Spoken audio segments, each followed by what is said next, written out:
¿Qué tal, amigos? Bienvenidos a una edición especial solo podcast y YouTube en este caso también para los amigos de Tu Dinero Nunca Duerme, los suscriptores. Esto de los más cafeteros, Domingo Soriano, ¿cómo estás? ¿Qué tal, Luis Fernando? Nunca me ha gustado a mí esto de para los más cafeteros, para los más fieles, para los amigos que les gusta y que nos siguen absolutamente en todos los programas, para nuestros cuadrilleros, los amigos de la cuadrilla Tu Dinero, ¿verdad, Manuel Llamas? Sí, señor, ahí estamos. Una cuadrilla que va creciendo, que va creciendo día a día, poquito, efectivamente. Sí. Pero ahí todos los oyentes de Tu Dinero Nunca Duerme, amigos de este programa, pues están ahí poquito a poco. Y hoy tenemos edición especial. De lujo. Y una edición especial con Azvalor. Toma ya. Y además tenemos nada más y nada menos que al responsable de la mesa de trading de Azvalor, que es Javier Barrio. ¿Cómo estás, Javier? Buenas tardes, pues estoy muy bien y encantado de volver a estar aquí con vosotros. Esto es más sencillo, ¿no? Que esa mesa en la que te sientas tantas horas ahí. Mucho más sencillo. ¿Cuántas pantallas tienes? Primera pregunta. Pues tengo dos, podría tener bastantes más, entonces controlado. Con dos son válidos. Son válidos. La calidad y el precio, ahí las tiene. Y también con Javier ha venido acompañado Ignacio Lave, que es el director de Inversores Internacionales dentro de Azvalor. Ignacio, muy bienvenido. Muchas gracias por tenernos, como decía Javi, gracias Domingo, Manuel, Luis Fer, encantados, como siempre. Bueno, aquí encantados nosotros y nuestros oyentes. Como sabéis, este formato es un formato en el que estamos un poco más desenfadados. Yo siempre digo, nos quitamos la chaqueta y la corbata, ya ven que no me lo he quitado. Manolo se niega. Yo me niego, yo Domingo, hasta en casa tengo hoy traje y corbata. Y también nos acompaña, para los que nos vean por la tele, Atenea, del equipo de comunicación. La de comunicación sin micro, esto lo hacemos fatal, Domingo, lo hacemos fatal. Muchas gracias también por estar aquí con nosotros. Bueno, a ver, hemos convocado este espacio extraordinario para hablar de algunos temas que yo creo que interesan mucho, que hemos explicado en alguna ocasión, Manolo, Domingo, pero yo creo que tampoco hemos profundizado de una manera muy especial, y a mí sí me gustaría hacerlo, pero desde la perspectiva del proceso de inversión de Azvalor, gestora, que está en boca de todos, no por casualidad, sino por méritos propios. Lleva unas rentabilidades extraordinarias durante los últimos años y sus gestores y líderes pues atesoran un track record envidiable, ¿no?, dentro del panorama nacional y europeo en este caso. Ignacio, Javier, la inversión en cíclicas y un proceso específico para invertir en cíclicas. Eso es. ¿Por qué esto y por qué desde Azvalor? Bien, vamos a ver, en Azvalor yo diría que prácticamente desde el inicio, hace 8 años, hemos tenido en diferentes momentos de la historia de la casa mucha inversión o bastante inversión en ciertas compañías de tipo cíclico, en sectores cíclicos. Entonces, ¿qué se diferencia esto frente a otro tipo de inversión en compañías o a otra tipología de compañías, ¿no? Yo siempre recuerdo que Peter Lynch hablaba de las famosas 6 compañías en las que hay que invertir: crecimiento, stalwarts, turnarounds, una holding que puede tener activos en balance, etcétera, y una de ellas era las cíclicas. Bueno, pues en las cíclicas hay una serie de patrones comunes dentro de cada sector y cada subsector que se pueden analizar y que tienen un método propio. Yo empiezo diciendo, no sé si lo conocerán los oyentes, pero hay un viejo adagio en la bolsa que dice que el remedio para los precios bajos son los precios bajos y el remedio para los precios altos son los precios altos. Bueno, pues eso, resumido en una frase, es la inversión en cíclicas. Y sobre todo quiero empezar explicando ese ciclo, ¿no? Oye, todos sabemos que la bolsa es cíclica, pero dentro de la bolsa hay encima unas que se llaman específicamente cíclicas. Bueno, pues en Azvalor desempolvamos ese manual o ese método, ese proceso de inversión en cíclicas versus el resto de tipología de compañías donde también invertimos y intentamos ver qué es lo que ocurre. Y empezamos por los precios bajos. Aquí no me voy a poner muy teórico, pero los precios bajos normalmente lo que quieren decir es que hay beneficios bajos o incluso pérdidas. Normalmente son malos márgenes, normalmente algo ha ocurrido en el sector, por lo que yo ya no gano tanto como cuando había precios altos. Bien, los precios bajos, ¿qué implican desde el punto de vista ya muy micro, Es decir, no, la tesis no es nada macro de tipos de interés, sino desde el punto de vista muy micro, ¿esto qué implica? Esto implica que hay cierres de capacidad, es decir, que en tu competencia los que producen más caro se van fuera, hay recortes, hay gente que se va a la calle, no hay financiación, es decir, se seca el sector. Al fin y al cabo, el capital huye del sector. Esto contraintuitivamente, frente a todo lo que podemos pensar, es justo el momento en el que uno tiene que empezar, no digo a invertir, pero sí a analizar el sector. ¿Por qué?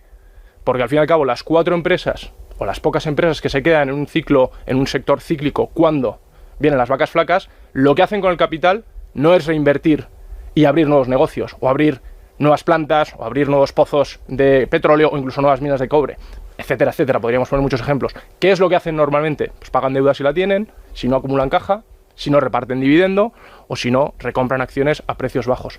Y esta parte del ciclo es justo la que más te interesa desde el punto de vista de la asignación de capital. Es decir, que a ti se te está cuidando como accionista y es justo la parte del ciclo en el que, de nuevo, contraintuitivamente tienes que empezar a analizar el ciclo. Después de esto que viene, y lo resumo un poco rápido, bueno, pues después de estos cierres de capacidad, si tienes una oferta que está cayendo y que puede caer durante años. Estamos hablando, por ejemplo, del último precio máximo histórico del cobre fue en 2011, fueron $10.000 la tonelada. Se ha vuelto a tocar en el 2021, 10 años más tarde. Para el petróleo estamos hablando de $140 por barril en el año 2008, si no recuerdo mal, y se ha vuelto a tocar los $120 por barril en el año 2022, es decir, 14 años más tarde. Estamos hablando de un ciclo muy muy largo donde ocurren muchas cosas. Bueno, cuando la oferta cae y la demanda sigue más o menos estable, creciendo un 1, un 1,5, un 2, es decir, aquí no hay grandes excesos en términos de aumento de demanda, lo que ocurre siempre con el precio es que acaba subiendo. Tienes una oferta que cae, una demanda que es estable, incluso que sube, el precio sube. Y ya cuando el precio sube es cuando, tras unos años, vuelve la fiesta. Es decir, precios elevados, ¿qué quieren decir?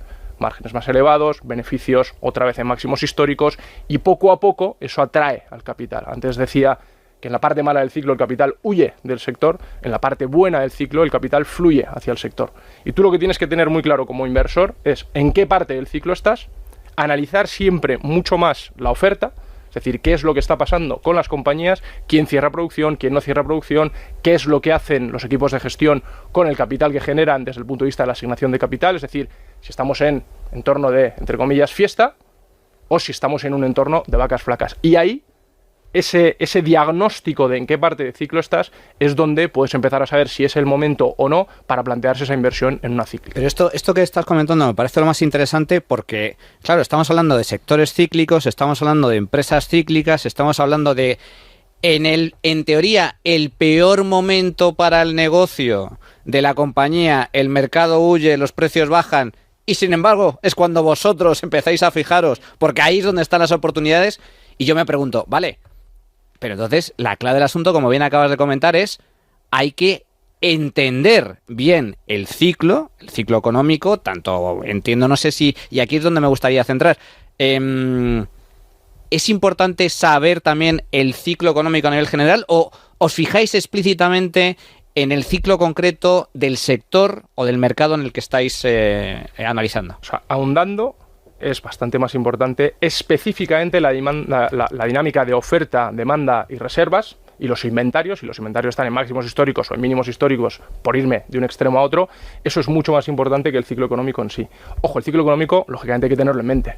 Lógicamente hay que tener en mente si... Y muy probablemente va a haber siempre una correlación muy alta entre las dos, entre el ciclo económico y el ciclo de esa compañía cíclica en concreto. Efectivamente, o sea, no una cosa rara vez viene sin la otra, pero sí que es mucho más importante intentar aislarte de la macro. Oye, si van a subir tipos o van a bajar tipos o va a subir la inflación o va a bajar la inflación, yo si alguien es capaz de decirme, anticiparlo a 40 años vista, fenomenal, pero no le conozco. Entonces, ¿qué es lo que haces para blindarte? No somos capaces ni de predecirla a 2 años ni a 6 meses. Bueno, lo que puedes hacer son, esencialmente, dos cosas. Una, partir de la base de que no vas a clavar el momento exacto de precio mínimo del sector, ni de la acción, y para esto te blindas como ya en la parte pura y dura de selección de valores. Es decir, en las cíclicas lo que buscas, esencialmente, son 4 Bs, por así decirlo. No es el famoso bueno, bonito, barato que decimos siempre, sino buenos activos, buen balance, buen equipo de gestión, y la cuarta, que es el barato. Pues si tú tienes buenos activos, buen balance y un buen equipo de gestión, pero estás comprando en máximos, es complicado que hagas dinero. Ahora, si estás comprando, no digo en mínimos, pero en la parte baja del ciclo, ahí sí que puedes hacer dinero. Incido en esas 3 características por una cuestión muy clara. ¿Por qué buenos activos? Oye, si tú eres dueño de la mina de Grasberg en Indonesia, como lo era Freeport-McMoRan, que ha sido una de nuestras inversiones pues estos últimos años, ¿no? Es una de las minas de cobre y oro con más reservas del mundo y en la curva de costes de las más baratas del mundo. Si eres dueño de Cigar Lake, como lo es Cameco, que Cigar Lake, que sepáis, está en la cuenca de Saskatchewan, que es un estado en Canadá, que tiene una de las leyes de uranio más elevadas del mundo y a la vez es una de las zonas donde los costes son más bajos del mundo. Quitando Kazajistán con Kazatomprom, que sí que producen un poco más barato, ¿no? Ya te estás yendo a las partes del mercado, es decir, donde tú estás comprando el activo con mucha reserva y el activo muy barato de explotar. ¿Esto qué te da? Esto te da años.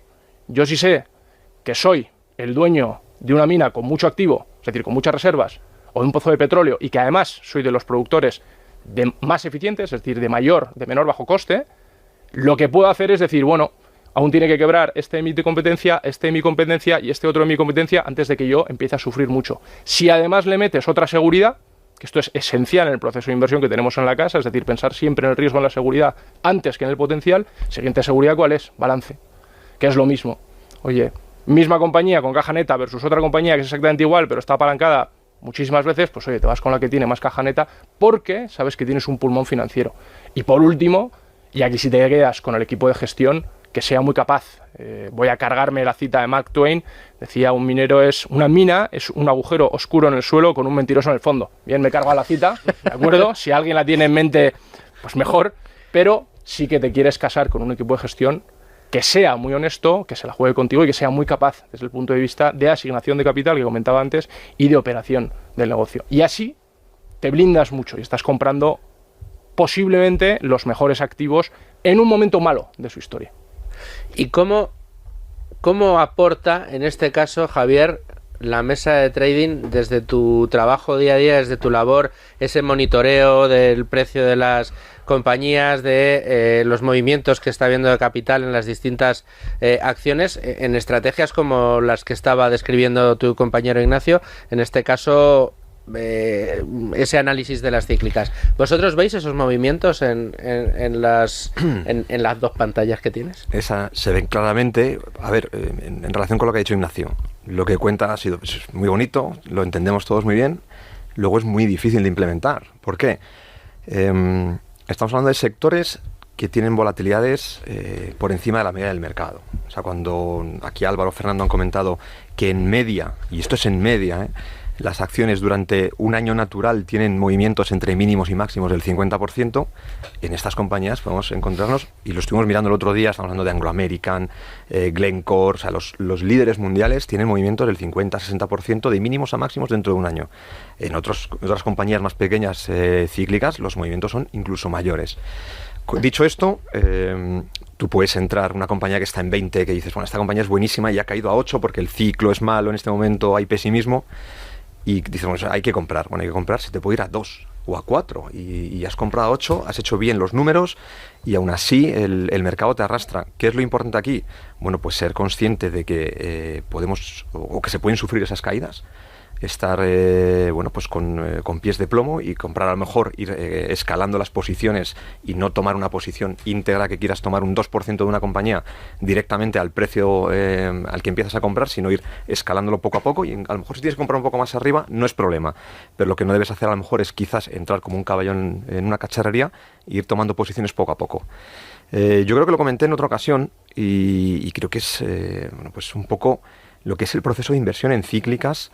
Y bueno, pues como el conocimiento de las compañías, el trabajo que hay detrás de tanto de los gestores como los analistas, de entenderlas perfectamente, no perderse nada, conocer a los competidores, conocer el sector, conocer las posibles disrupciones, hace que, bueno, pues puedes ganar dinero a largo plazo, no haciendo grandes, digamos, maniobras raras. Yo lo comenté, yo he trabajado, bueno, pues antes de Nazvalor estuve en un broker y daba servicio a Álvaro y Fernando como broker. Una compañía cíclica, yo recuerdo, por ponerla como ejemplo, Altri, que es una compañía de pasta portuguesa. Esta compañía, bueno, la pasta, pues es un sector muy cíclico donde las variables de precios, de demanda, de los datos macro de China hacen que el precio de las acciones varíen sensiblemente. En un mismo año puedes tener pues variaciones porcentuales 50, 60, 80, 100%, entre mínimos y máximos, digo. Bueno, pues conociendo bien el sector, conociendo bien las compañías, eligiendo compañías líderes que tengan costes de producción los mejores, pues en este caso Altri era la productora europea con los costes marginales más bajos. Bueno, pues yo he visto durante años, literalmente, como en un momento bajo del ciclo, con un par de noticias malas, un dato macro de China malo y otra compañía sudamericana, que son los mayores productores, que iba a invertir y a poner en el mercado 3 millones más de toneladas, bueno, pues los precios se caen y las acciones se desploman. Y de repente, pues yo recibía órdenes de Álvaro Fernando, pues hay que comprar Altri. Y me aparecían vendedores de otros compañeros que tenían clientes en UK, en Francia, en Norteamérica, clientes nórdicos. ¿Que quieres comprar Altri? Yo tengo un vendedor, que es que están las cosas muy mal, el sector no les gusta ahora mismo, y te vendían. Y iban haciendo la posición. Bueno, 6 meses después, y cuando digo 6 meses, a lo mejor era 4, 6, 8 o un año después, esos mismos vendedores te compraban las acciones un 60, un 80% más arriba. Esto lo he visto yo, tanto en Altri, en Acerinox y en otras compañías cíclicas durante muchos años, cuando yo he sido broker y he trabajado desde este lado. Pero lo he visto recurrentemente. O sea, y eso es que el cortoplacismo yo creo que a veces mata muchos procesos de gestión, y que teniendo los pies en el suelo, conociendo bien las compañías y sabiendo que al precio al que estás comprando es una oportunidad a medio y largo plazo, y a veces no tan a largo plazo, se pueden hacer muy bien las cosas y se puede ganar mucho dinero. Las cíclicas a lo mejor tienen el elemento ese, a la hora de construir esas posiciones, no sé si de dificultad o facilidad, a lo mejor para el que va en sentido contrario, de que cuando tú quieres comprar, la mayoría te está vendiendo y al revés. Es decir, no sé si la posición más complicada es para los otros, en el sentido de que quieren deshacerse de algo que no tienen una parte contraria, y a lo mejor no sé si para alguien que está mirando desde el otro lado, que busca siempre un poco salirse de ese consenso de mercado, es más o menos sencilla. Quiero decir que es un tipo de...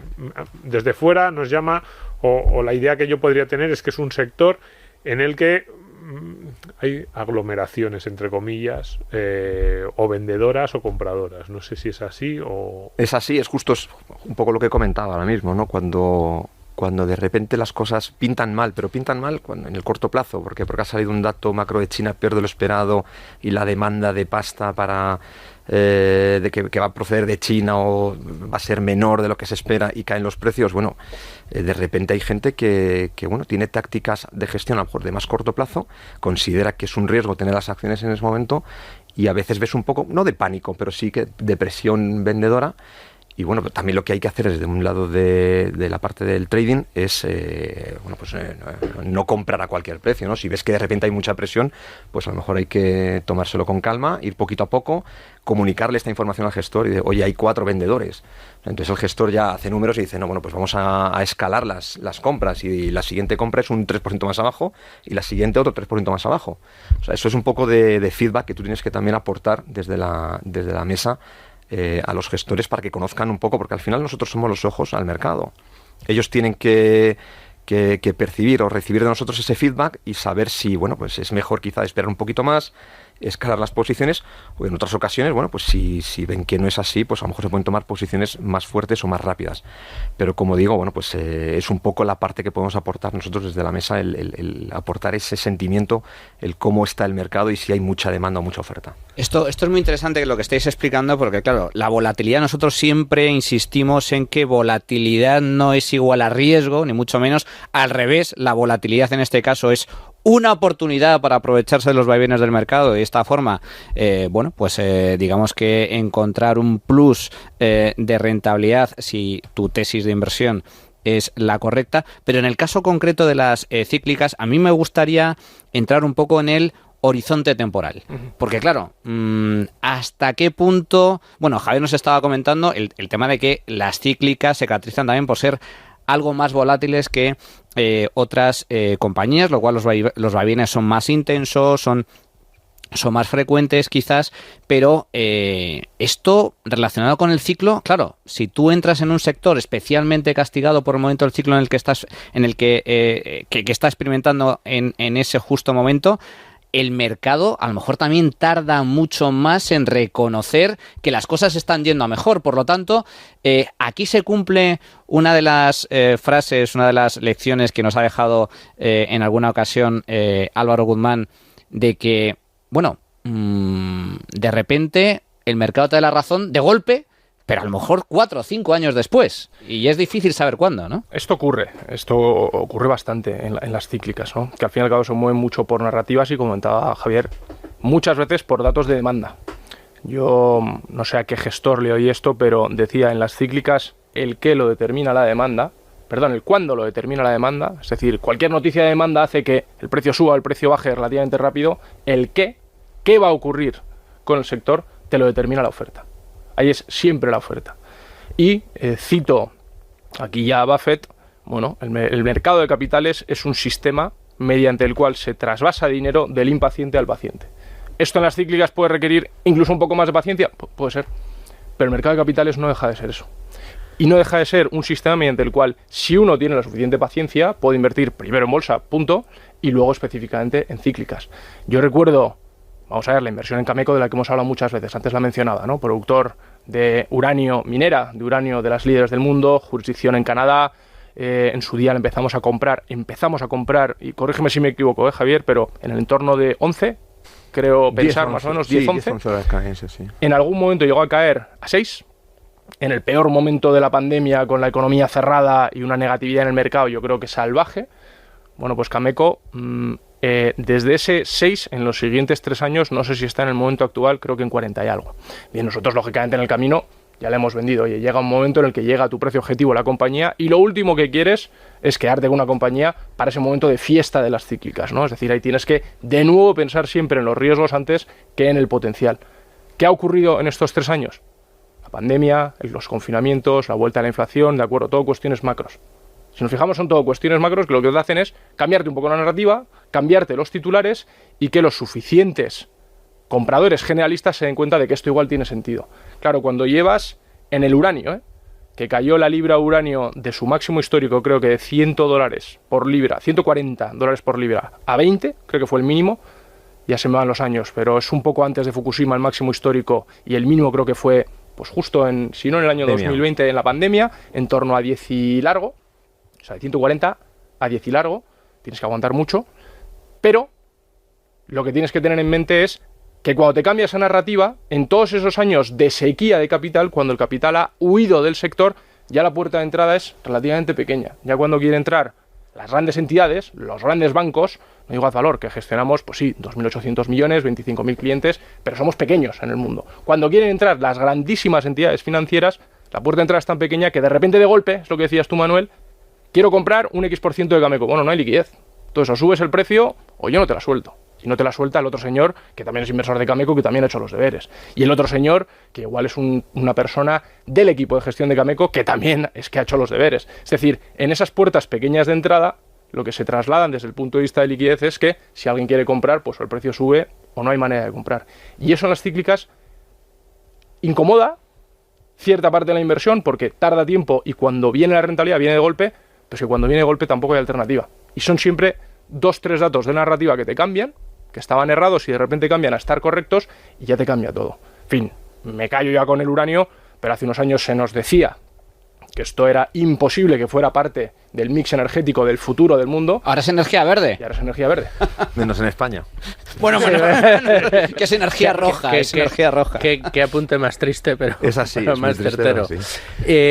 Dentro de esta estrategia, a mí una de las cosas que siempre me ha gustado mucho de cómo planteáis vosotros el proceso de inversión es la óptica de la oferta. Lo has mencionado un millón de veces, Ignacio. Totalmente. Es increíble cómo la narrativa de mercado día a día, semana a semana, yo personalmente que en esta casa, en el radio, pues me encargo de ver pues cómo van los mercados a primera hora de la mañana, siempre con Federico.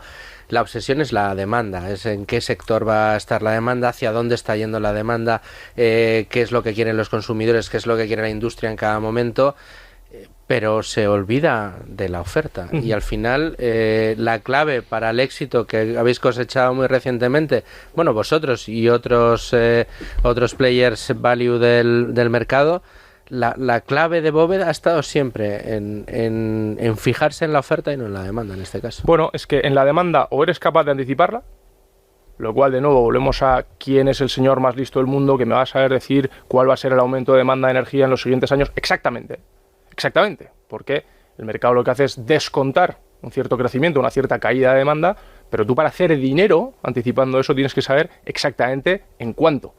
Y nosotros partimos de la base de que el mundo desde la revolución industrial, para que crezca un 1% el PIB del mundo, tiene que crecer un 1% la demanda. Más o menos. En los últimos años en Occidente hemos conseguido ser un poco más eficientes desde el punto de vista de nuestra demanda energética, pero el resto del mundo y sobre todo los emergentes de Asia, que son pues 3.000 algo más de 3.500 millones de personas que están empezando a aumentar consistentemente su demanda de energía, pues ellos al fin y al cabo están consumiendo muchísimo más de lo que nosotros conseguimos dejar de margen mediante esa mejora de eficiencia. Tienes dos opciones: o anticipo la demanda, y entonces fenomenal, para nosotros es imposible, eso es cosa para el mago, o hacer el trabajo arduo, pesado y muchas veces posiblemente no muy gourmet, de irte compañía por compañía, ver qué es lo que están haciendo con el capital que generan, ver si algunas están quebrando, ver cuál es la estructura de la deuda de toda la oferta para saber cuándo la gente va a empezar a quebrar o tener que refinanciar o entrar en concurso de acreedores. Claro, todo eso ya, primero, no sale en un titular, porque no puede salir, y segundo, es mucho más pesado. No, bueno, y riesgoso. Oye, que al final dices, no, fíjate este sector, cuando lo del uranio, ¿no? O sea, nadie confiaba en la energía nuclear. Era la gran apestada. En todos los países del mundo se estaban planteando planes para ir cerrando centrales nucleares. El uranio, evidentemente, pues el proscrito de todos. Y empiezan a caer empresas dentro del sector, empiezan a caer players, y solo las más fuertes aguantan. Claro, ahí también hay que tener un poco de audacia, aparte de hacerte los números y decir, fíjate que yo creo que la energía nuclear todavía tiene, o sea, que esto no se ha terminado, que esto no es, si yo ahora invierto en energía nuclear, no es que, como me dijeron a mí el otro día, como el que invirtió en cintas de cassette cuando salió el CD-ROM, ¿no? Uh-huh. No es que esto se ha acabado ya, hay que tener audacia. La audacia, y perdona Luis Fer, te la dan los datos, ¿eh? Aquí el número de centrales nucleares que se comisionaban al año versus el número de centrales nucleares que se creaban al año era un delta positivo. Es decir, había un cierto aumento de la demanda. Bien, no era una salvajada ni nada por el estilo, pero había un aumento. Seguía moviéndose el mundo gracias al importante uranio. Esto es muy importante, el análisis de los datos, porque efectivamente es así, vosotros os fijabais en los datos, pero el relato que salió antes en la conversación, el relato era lo que mandaba y lo que movía los mercados. Y al mismo tiempo que nosotros tratábamos aquí con algunos de vosotros, con algunos gestores, el tema de la tesis sobre la energía nuclear, el tema del petróleo, del futuro, etc., el resto del mundo hablaba de que se acababa la energía nuclear y que se acababa el petróleo. Bueno, ahí está la diferencia entre la narrativa y la realidad. La narrativa puede ser una, ojo, no siempre, ¿eh? Y cuando las cosas caen por algo. Bien, esto no va de coger cada cíclica que cae y empezar a comprar el buen activo. Entonces, no haría falta pensar mucho, bien, pero sí que se trata de, oye, momento en el que en una cíclica empieza a haber problemas, me intereso, decía antes, contraintuitivamente es el momento no en el que hay que invertir en una cíclica, sino el momento en el que hay que empezar a analizar las cosas. Y en una cíclica puede desaparecer. Y yo siempre lo digo, ha hecho más para salvar a las ballenas el petróleo que Greenpeace. También ha hecho más para echar del mercado a los señores que se llegaban a cazar ballenas y focas el petróleo que Greenpeace. Bueno, a estos señores les disruptearon. Llegó otra materia prima, que ya no era el aceite de ballenas, me estoy remontando hace bastante tiempo, ¿no? Pero llegó otro señor, su día Rockefeller, y descubrió derivados del petróleo que hacían aceites lubricantes, que era para lo que se usaba el aceite de ballenas. Bueno, teniendo en mente los riesgos, que parte de la narrativa va a estar por ahí, la narrativa te va a estar todo el rato hablando de los riesgos, los metes en la ecuación, la oferta la metes en la ecuación, las reservas las metes en la ecuación, y de nuevo, es la oferta siempre la que te dice qué va a ocurrir con el sector. El cuándo, la demanda. Alguna narrativa, algún cambio de titular, esto es lo que te dice el cuándo. Pues específicamente en el año 2020 se cierra la economía y sí, la demanda cae. Fenomenal. A finales del año 2020, en el 21, se reabre la economía y la demanda aumenta. Pero es la oferta y ese análisis de oferta lo que nosotros pensamos que es no solo lo que una persona debe analizar, pero sí donde más énfasis tiene que hacer. ¿Y a vosotros? ¿Os preguntan alguna vez de esto?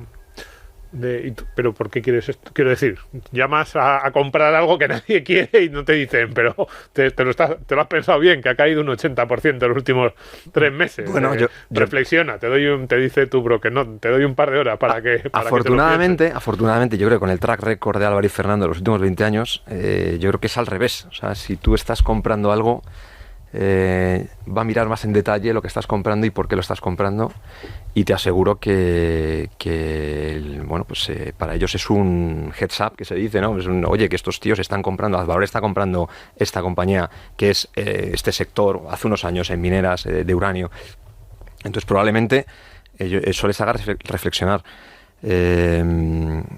Pero esto, claro, por supuesto, viene de un track record de 20 años de hacer las cosas bien y de obtener unas rentabilidades muy buenas. Y yo casi te devuelvo una pregunta de Domingo, que es, encuentra un activo bueno, con buen equipo de gestión, con buen balance, con un negocio fascinante, es decir, en el que digas, todo me enamora, pero que no tenga un precio en el que en algún momento está barato. Ha tenido que ocurrir algo.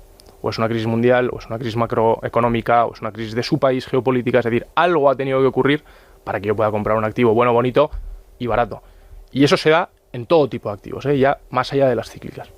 O sea, es imposible que, como dice Howard Marks, no todas las inversiones en buenas compañías son buenas inversiones y no todas las inversiones en malos activos o en malas compañías son malas inversiones. ¿Por qué? Porque la diferencia está, como siempre, en el precio. En el precio. De hecho, comentaba Manuel, la volatilidad en las cíclicas. ¿Qué permite esa volatilidad?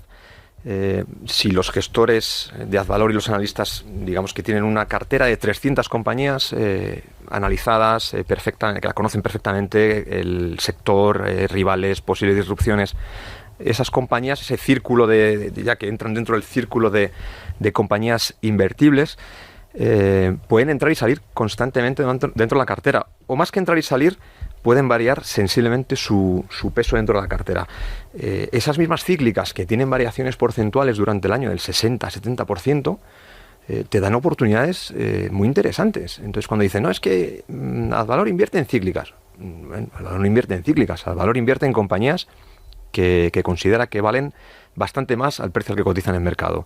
Si esas compañías durante el año tienen esos movimientos, te van a dar al menos un par de oportunidades. Aunque hayas desinvertido, en febrero desinvertimos de tal compañía y pesaba un 4 y bajamos al 0,5. Y de repente, pues en junio, septiembre, te vuelves a encontrar a la compañía al precio prácticamente al que compraste la anterior vez y pues vuelven a tomar posición. Entonces esa volatilidad lo que genera es oportunidades.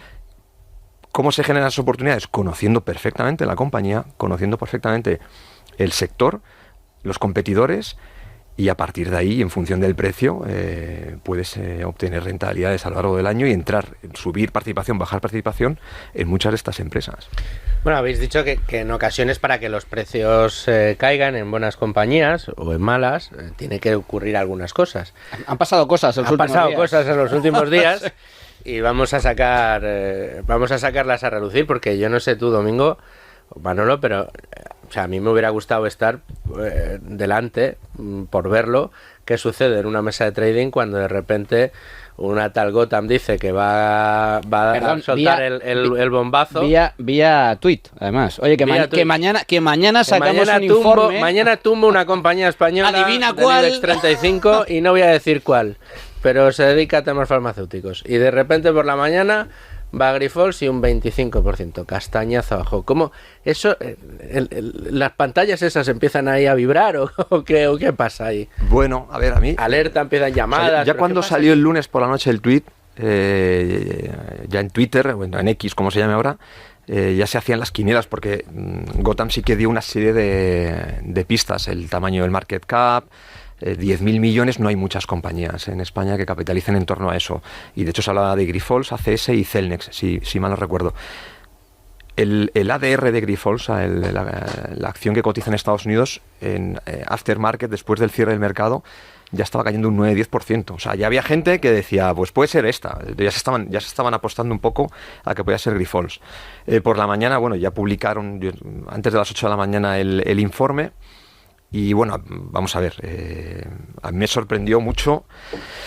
En primer lugar, el 25% cerró, pero la apertura fue con una caída del más del 40%. Las acciones preferentes llegaron en la apertura, creo que cayeron un 47%. Por supuesto, bueno, pues desde la mesa de trading lo que hay que estar es súper informado, estar pendiente del mercado, ir comunicando a los gestores, oye, esto, de hecho la acción creo que abrió más tarde de las 11 de la mañana porque tuvieron que ir aumentando en la CNMV las bandas de cotización. Sabéis que no puede abrir una compañía cayendo un 50%, tiene que ir la CNMV autorizando y aumentando los porcentajes a los que puede abrir. A partir de ahí tú tienes que disponer de toda la información que hay en mercado, de los brokers, las noticias que salen, comunicársela lo antes posible a los gestores o analistas en este caso, y a partir de ahí ellos, bueno, pues yo creo que es un proceso de lo que comentaba antes, conocimiento perfecto de las compañías, del sector. O sea, ellos no van a operar nunca en una compañía que no tengan analizada y estudiada, sea Grifols o sea la que sea. Si cae un 50%, si no la tienen perfectamente analizada no van a hacer nada. Ellos analizan, miran que realmente esa información pueda ser relevante o pueda significar o pueda suponer que ese 40% pues tiene sentido o no lo tiene. No es normal lo del otro día, o sea, que decir, movimientos de este tipo del 40% son los menos habituales. Mucho más habituales son los resultados trimestrales, por ejemplo. Ahora estamos en temporada de resultados.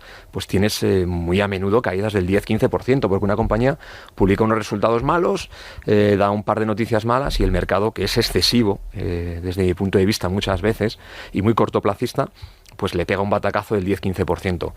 Si esa compañía la tenemos en cartera y que la tienen perfectamente analizada, modelo actualizado, y los gestores determinan, viendo un poco los resultados y escuchando la conference call que pueda dar la compañía, que realmente eso que han dicho, bueno, pues puede ser importante, pero tampoco es tan significativo desde un punto de vista del medio largo plazo, es muy probable que a media mañana ya tengamos órdenes de compra. Por lo mismo, si esa acción sube un 10-15% y ellos determinan que, bueno, pues son buenos resultados, pero que, bueno, la acción ya los había descontado y que a lo mejor es excesivo, pues lo mismo, probablemente a media mañana ya tenemos órdenes de venta. Lo que hay que es proporcionar desde la mesa es la información, toda la información que podamos, que los analistas tengan todos los datos y que, bueno, ellos con los gestores determinen la valoración de esa información y si eso puede tener un impacto relevante en su valoración de la compañía.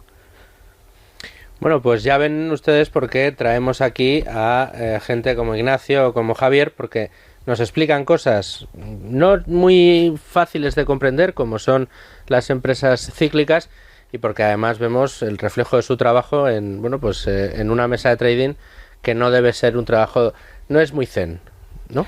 Pues tengo que decir que... O sea, tú no eres de los que salían en las películas, ¿no? Subido a la mesa con un zapato en la mano y un teléfono en la otra y estas cosas ya... Eso ya no se ve. Eso ya no se lleva, eso no se lleva. Pero vamos, tengo que decir que... eso, vamos, lo de las películas no... Ni aquí ni en ningún sitio. Es ciencia ficción. Es un poco ciencia ficción. Pero en el caso de Advalor es más bien todo lo contrario, ¿no? Porque al final yo creo que jugamos un poco con esa volatilidad del mercado y esa impaciencia del mercado. Y al final tú estás un poco, pues prácticamente viéndolas venir y desde detrás de la barrera. Y en muchas ocasiones, bueno, pues es un trabajo, eso sí, es un trabajo muy concienzudo de hacer muchas cosas, de no perderte nada y, por supuesto, de no equivocarte, porque eso es lo fundamental. Pero no es un trabajo estresante desde mi punto de vista. Yo creo que eso es lo peor que puedes hacer, de hecho, estresarte en una mesa de trading, de negociación, porque al final eso probablemente lleve a errores y ahí sí que entonces me subiría encima de la mesa. Bueno, pero ahí no sucede. Javier, muchísimas gracias de verdad por estar con nosotros. Ignacio, también muchas gracias a ti, gracias a la casa Advalor por querer acompañarnos en esta edición especial, solo podcast de Tu Dinero Nunca Duerme. Tenía gracias a ti también por estar con nosotros. Manuel Domingo, vaya programazo, nos hemos pegado. Lección magistral sobre... Me encantan estos programas solo podcast de tocar entrar en detalle. Tocar lo que es el mercado de esta manera. Lección magistral sobre análisis de empresas y sectores cíclicos y lección magistral sobre cómo se opera en la realidad en una mesa de trading. Bueno, pues ahí lo llevan. Yo no puedo añadir mucho más. Así que, Javier, gracias. Ignacio, gracias. Gracias a todos. Muchas gracias a vosotros. Y hasta la próxima edición especial que hagamos aquí Solo Podcast, que será muy pronto. Así que, pásenlo bien, amigos.